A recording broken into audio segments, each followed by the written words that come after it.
Scotty's Symphony.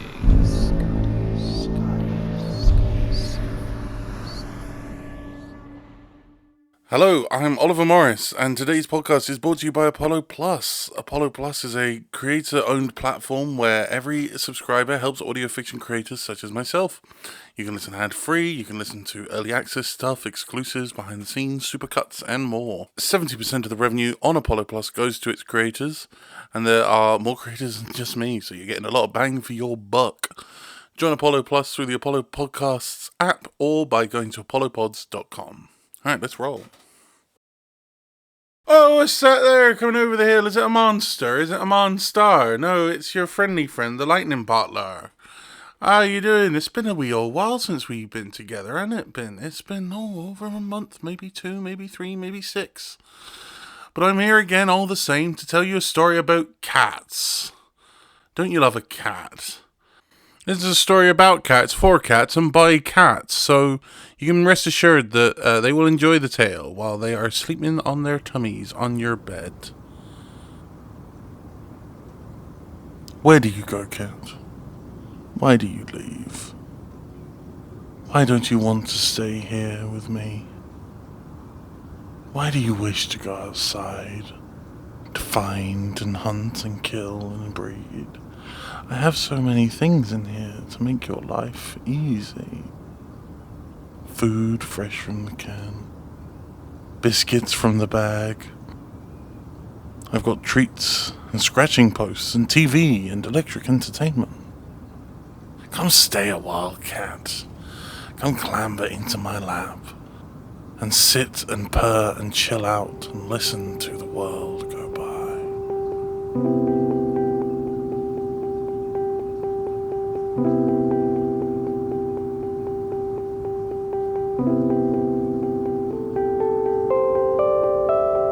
Thus is the plea of my sweet but slow owner. And I love him dearly, but we're very different.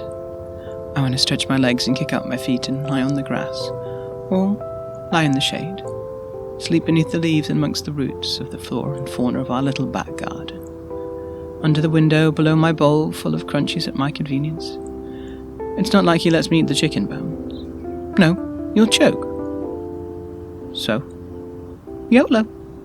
Or YOL 9, in our case. Our ability to court and dodge death makes us excellent at all the things we want to do, that we thrive to achieve. Like sleep at all hours, and walk between dreams. My owner, he dreams during the day, chasing the nightmares he can't keep at bay, feeling the fears that give him dismay, not thinking for a moment he could avoid them. Just slink into another reality. Let them be. In the old days. The old days, I lived in a trailer with all my brothers and sisters, and mother. I had a knack of getting behind things I shouldn't. Playing with things I oughtn't. Hiding from those who wished to poke me and prod me. But when I met him, I was still, so still for hours. He stroked me and calmed me, and it was only after I was his did I remember how scared I was. How I hid in corners for days, how I mewed, lost and alone, thinking to myself, this could never be my home. But my home it is, and my home has grown since winter let out, the windows have opened, and so I step outside to jam in the midday sun, the midnight moon, and find my way through this wee concrete suburb where grass and ducks and cars all roam, and when I am too spooked by it too much, I return home. To my owner and his strange old ghost. And this is the whole life I've known. This is the life I chose. Sunny sun and shiny moon. Not a day for doom and gloom. Winter's night coming soon will soon see my resolve change. The day I wandered beyond my turf. The day I lost a life or two.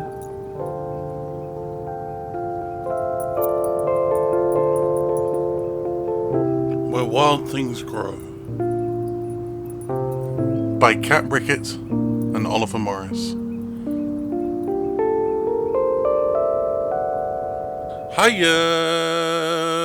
Hiya, it's me, Ollie. You know me, I'm the creator of The Lightning Bottler and also Cane and Fields and Also, Tales of the Cog, which you haven't heard of yet, but you will hear of in the future.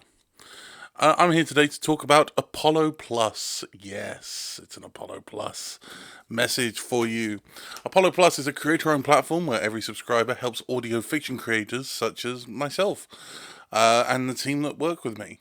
You can listen ad-free, early access, get exclusives, behind the scenes, supercuts and more on Apollo Plus. For example, with the Lightning Bottler, we've got our weather reports, which are interviews with the creators and people behind the program, and also you get a sort of ad-free role as well, so you can kind of listen uninterrupted. It's not just me though, there are lots of other sort of creators on the app that you can go listen to, so Quid Pro Euro or Primordial Deep or Side Questing. It's just one great big party, man. So go join Apollo Plus through the Apollo Podcast app or by going to apollopods.com. Alright, love you, bye. A cat is known by their territory, a space they mark as theirs through scent and spray and tooth and claw. Intruders are not treated kindly, it's more a matter of pride than of threat. Other creatures may pass, but only if the proper toll is paid. Blood on the grass was my first clue that something was amiss. A starling, barely out of the nest, had been left to die, not carried inside and placed as an offering, but placed as a warning to all others that pass through this patch. Beware of the cat. The underbrush scrapes at an already worn belly, and an empty one at that. It had been so long since I had a meal of feathers and sinew and organs and bone, a supper of renewal, a predator's banquet, for which I had no invitation. Just a challenge, a temptation in this Garden of Eden that I was not strong enough to ignore. I pour at the carcass a scent of worms and dirt, when, jumping over the fence, came a creature as elegant as myself, but with the scent of a dog. Great pointy ears and a long, sniffy snout, and she looked at me with somewhat of a pout. Are you going to eat that? She asked it politely, but with an insistence that the answer be no. My hackles went up at this newfound creature. I did not like the way it moved with such grace and such decision. The way it had sniffed out my prey with such precision. As a matter of fact, I am, I replied. She looked hurt by this and soon responded. All of it? The banquet was huge, too much for me, though I was tempted to say no. On principle, you see. But I sensed from this devil, this creature of red, maybe some mischief or magic or dread, and I was curious, as we cats are. Pull up a seat, and give me a name. Just call me Red. Red ate like a dog. This much was clear. I had to bat at her nose a few times when she got near. My side of the haunch or the torso or face, and neither of us ate with particular grace. Where is your owner? I have none. Where do you live? In the woods, near the clearing. Me and my kind live in burrows, you know. Oh, do you now? That's fairly interesting. To get there is simple, once you know the way. You go through the old industrial estate, past the traffic lights that always turn green, past the post office, and suddenly you'll see a bare strip of road. That bit you cross, and then you're amongst the trees and the moss. Take to your nose and head for my hollow, and you'll be greeted as if you were an odd fellow, come to rest and recuperate in my little nook. Like if you were a reader, we'll lend you a book. That's an awful long way to go, my dear Red, and who knows by daybreak I could be dead. Suit yourself. Red said between morsels. But always consider that option an option.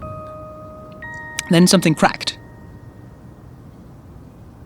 And branch or bone, it was hard to tell, and adrenaline pumped in both me and Red, and while Red fled, I stood still, moving my body close to the ground, doing my best not to make a sound, trying to smell the noise I had heard. It smelled foul and evil, with flecks of earth. Oh, bollocks, of which I had none. I turned to look for Red, who was now long gone, in the forest by the clearing. And the shaking of the ground confirmed my fears as a set of long ears peeked into my peripheral. Hares are not soft like rabbits, which in my younger days I was wont to chase. Their legs are long and cruel and can easily break your face, and their teeth are as sharp as razor wire that twists and buries itself into your fur. I did not fancy a tango with a hare, particularly one I might not win. I was so close now to the edge of the world, to the wilds and the endless open fields. I waited and watched as Hare patrolled his burrow, stomping his feet to call worms to the surface, so he and his many children could feast.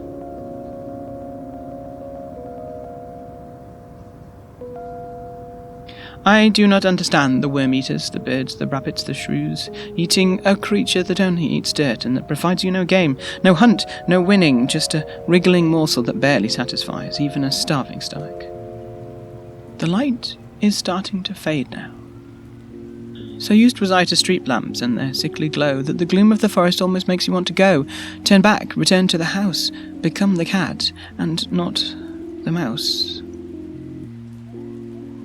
But my eyes soon remember what it means to own the darkness, and Hare, for all his harshness, does not fancy his chances.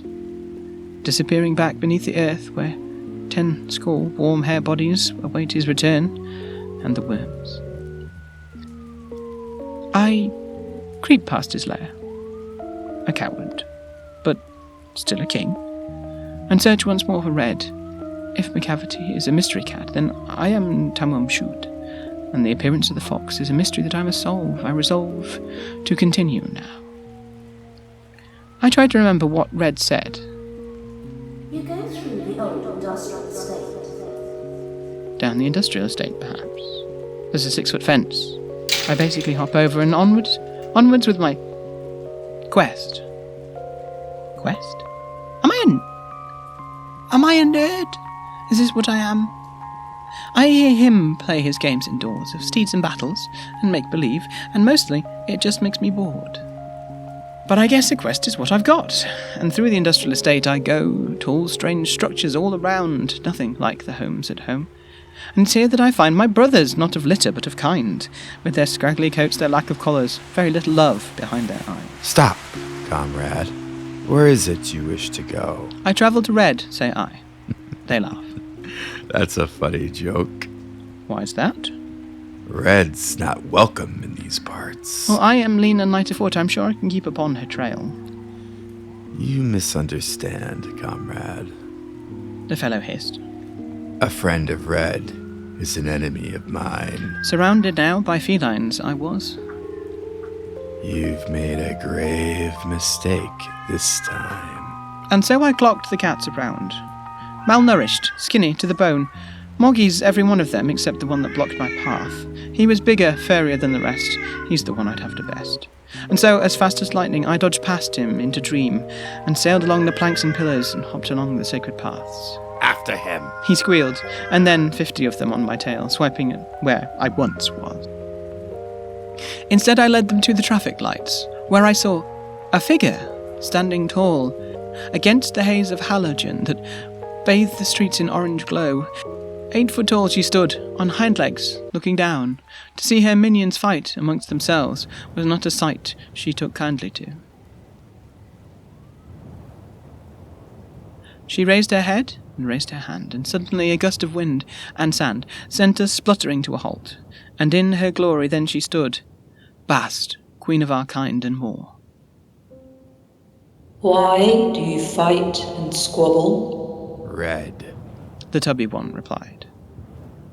Red is round these parts again. Again? She said, and sighed. That creature is mischief incarnate. Whilst you turn tooth and claw on brother and sister, she laughs at the strife she sows between us. That silenced Tubbs and his shaking back legs. He did not know the wilds and their ways any more than I did. Red will only trick you and taunt you. She cares not for catkind, for the laws of our nature and the kingdom of cats. She is more akin to a dog than to one of us. And yet I felt this not to be true. I couldn't yet find the words to explain, but Red did not seem as malevolent, malodorous and mean, as Baast made it seem. But could I argue against the Queen of Cats, who first discovered the shrews, helped us through drought, through danger, and who holds the secret to our magic. Cat magic is magic in the oldest sense, not a cheap magician's trick or dust held on the wing of a fairy, but an innate enchantment that has allowed us to create our kingdom in your backyards and your gardens. Handed down from matriarch to matriarch, the spark of the supernatural that every cat, young or old, has the power to hold. When I was younger, and still had my tomcat cheeks, I spent weeks practicing the channeling. Ears to the sky, nose to the ground, in a deep bow of reverence to nature. I would be able to tune into the smallest sounds, the splash of a neighbour's pond, the footsteps of a millipede, and it pleased me to be at one with my senses.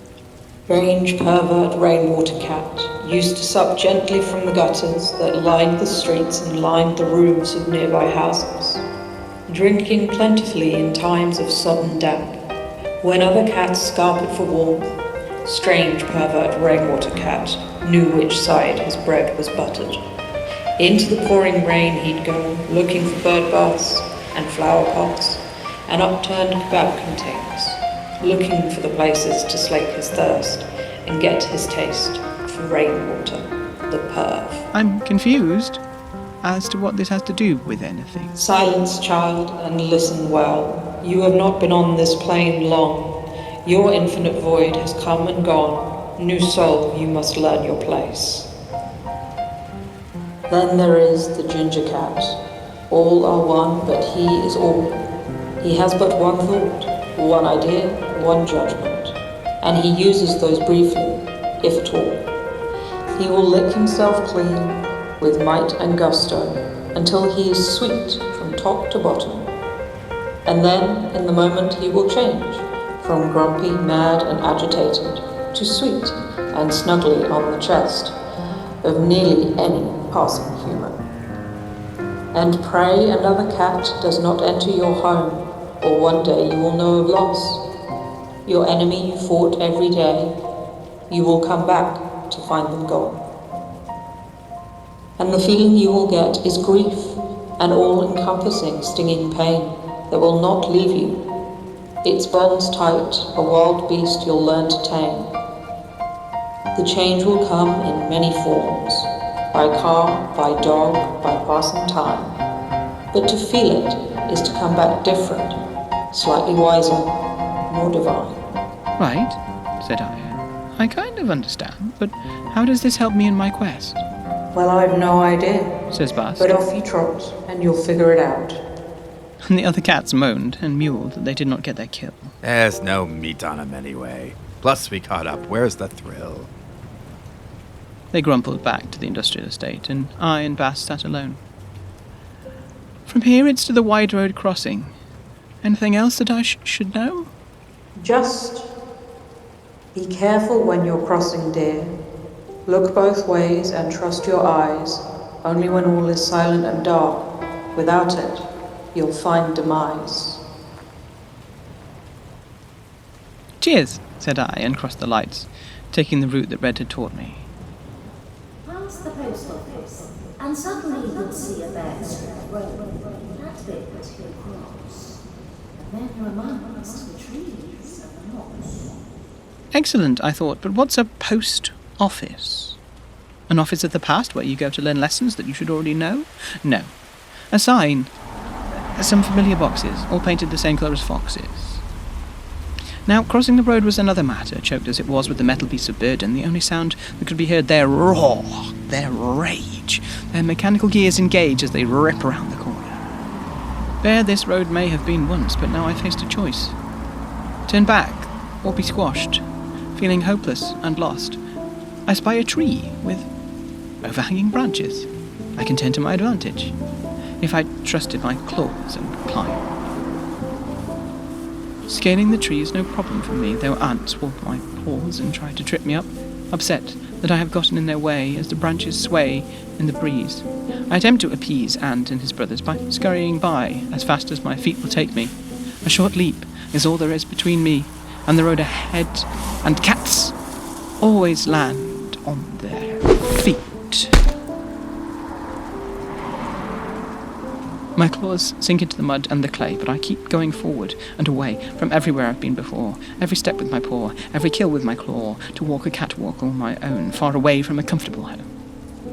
The field is home to giant creatures, black and white, with horned features.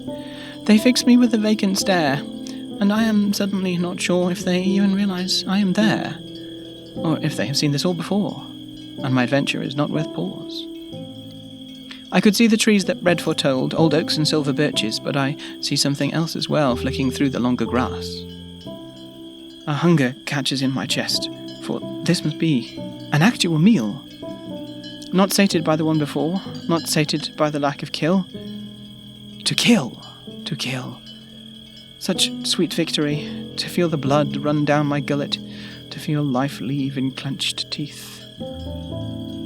I sniffed. I smelled. This is no hare. This is smaller, brighter-eyed. I feared these creatures' final rattle in the fields when they have died. But before I can even bare my fangs, before I even scope my prey, a bird as big as 3 of me, and rounded head steals it away. I chase it down as it flits to a tree. Hey, what gives, you feathered prick? That was going to be my dinner. Well, it's mine now. Pray tell, may I know the larcenist's name, the one that has cost me all my grub? Just call me Owl, or Owlin. Either is fine.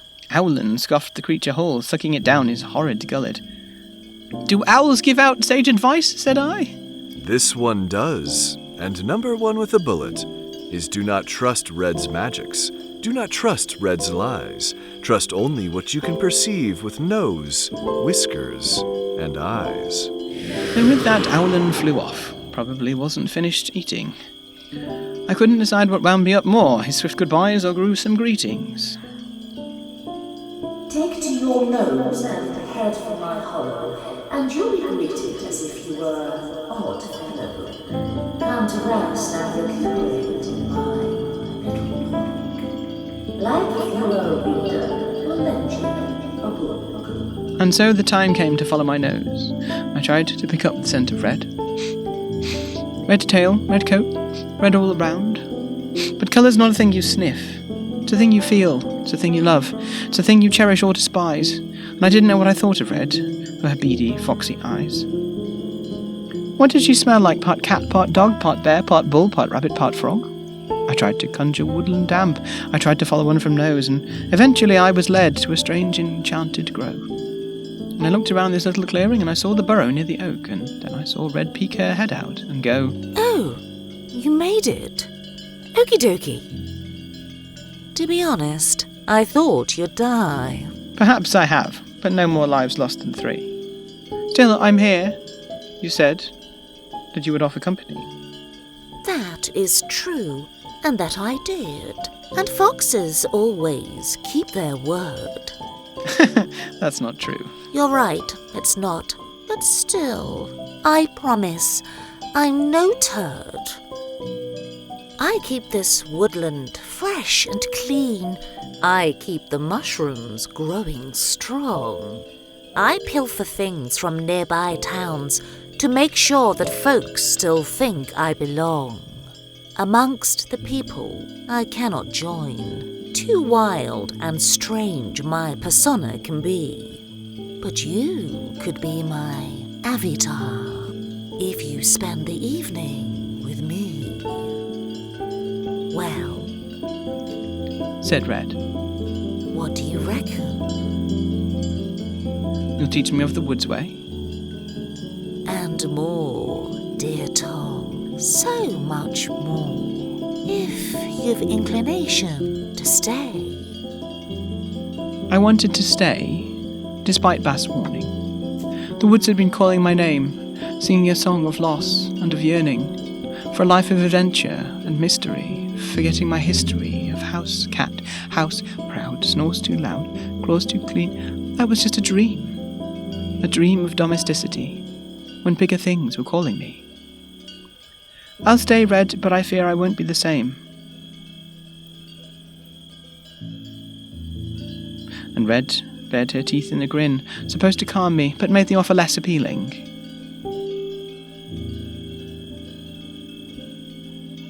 You You won't be the same. You'll be better. The magic of the woods is older still than yours. It speaks of a time before humans and roads, when only the wilds occupied this land, and all the wild creatures roamed it as one. A time now that is long gone. Human magic is built by machine, powered by coal, oil, and steam. They, like your kind, tamed, but kept in your place. In their towns and cities, you have so little space. Perhaps, I said, but I am only small. Wild's magic will make you feel 10 trees tall. If this was a trap, I walked in willingly.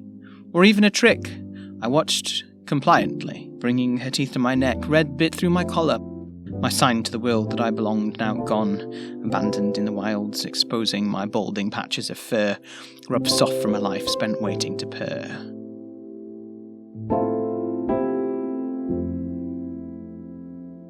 And so the moons passed, and the sun did too, rolling over each other like a bull trying to escape. And suddenly I had changed, whiskers grown grey, fur matted and torn, ears bitten off more than I could chew away, and me and Red walked side by side. In every nook and cranny we could find hidden places, with hidden gospels, hidden magics for us to bend to our will and to our liking. Some were tame, but some were frightening. We grew powerful. People would spy us from every direction, and all species knew to avoid us. Me, my mottled fur and coat, Red's jutting jaw and stranger grace. Woe betide any creature that came to meet us face to face. We walked along sodden roads, we caught the creatures we thought beneath us, and even had the occasional go at ones who would definitely eat us. And then one day I felt the pang, the thing that Baast had told me of, the feeling that something once so dear to me had been lost. But what was lost, I thought, in the glade, just around the corner, from the riverbed with its discarded trolleys and frog spawn, and frogs in summer. And suddenly, I remembered fresh, wet food from the can. And I remembered the biscuits from the bag. I remembered everything I lost. I remembered everything I had. As grief suddenly swept over me for the life that I once lived, and a part of me wondered if it was too late. The wild did have its comforts, but every day was a battle to survive. And sometimes, just sometimes, you just want to recline in the bushes under your window of the rooms you called your home, steal chicken bones from empty plates, and to be stroked. Oh, to be stroked. How is one to go on knowing that these options are available? That comfort and love are all right there, sitting for you at a table. And so I made my way to Red, and as I did, I shirked my form. I grew back the patches of my coat, and let my ears finally reform. My whiskers went from grey to black, my teeth came back in strange new places, and with that also came the fact that Red would be the one I face. Red, I said, an old visage. No longer wild, no longer grown. I'm good. I think the time has come. It's time for me to go back home. Red fixed me with that mischievous stare, her own scarlet now dim to umber. Have no fear, my friend. The wilds will always be near. As the first light dawned, I rose with it, and began my return journey. A changed cat. The mud and the grass and the dirt and the trees flew by me now with astounding ease. Where once my old paws had faltered, I now found myself totally altered. I laughed at the hares, at the cows and the birds, and swatted at butterflies, moths and worms. As I approached the road which once held such fear, all of which now had disappeared, I ran across, trusting my legs to carry me to safety, no longer needing to climb the tree, back past the post office, towards the town, and back to my old stomping ground. The other toms turned and backed away. They could smell the scent of the wilds on me, on my fur, on my claws, in the gnashing of my jaw, as I swipe at one who tries his luck. No human have I, but I will survive, with magic and cunning and pluck. Days pass as I wander the grass and the lawns, dusked until dawn. taking what I need and leaving what I don't, when a strange occurrence brings me back indoors. I see again the ghost of my previous life. A child in my garden, the back door of the house left open, and I am welcomed inside with a happy cry of, "This cat could be yours!" and small hands stroke the dirt from my fur. I let them think they own me, but I come and go. My true home is where the wild things grow.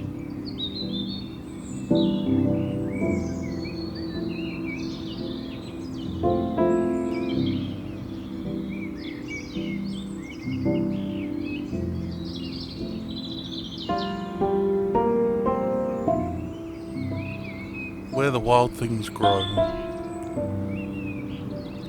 was written by Katz Rickett and Oliver Morris. It starred Lou Sutcliffe as the cat, Maria Corcobado as Red, Jeff Van Dreason as Tubbs, Greta Clarkson as Baast, and Conrad Miszuk as Owlin the Owl.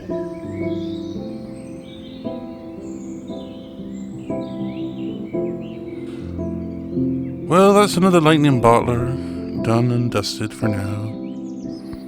We'll be back soon with more adventures and lands you never heard of and places you never seen. And if you've got a cat or a dog or a furry animal of some description, give them some love from me and from you.